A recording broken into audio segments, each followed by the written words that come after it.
اگر آپ عمران کو اجازت دیں گے کہ وہ کمانڈر ہاؤس میں گھس کے جی ایچ کیو پہ حملہ کرے تو پھر ہمیں بھی اجازت ہے اگلا 4 اپریل اگر ہم اعلان کریں کہ ہم چیف جسٹس کے عدالت کے اندر منائیں گے تو یہ کیا کہیں گے؟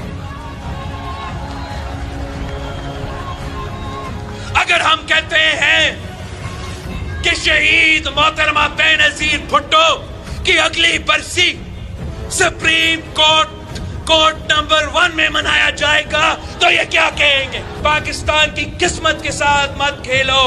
سارے ادارے کو میرے پیغام ہے، ہوش کے ناخن لے، اپنے دائرے میں آ کے کام کرو، ورنہ اس دفعہ ہم خاموش نہیں رہیں گے. اس دفعہ ہم روایتی اپوزیشن نہیں کریں.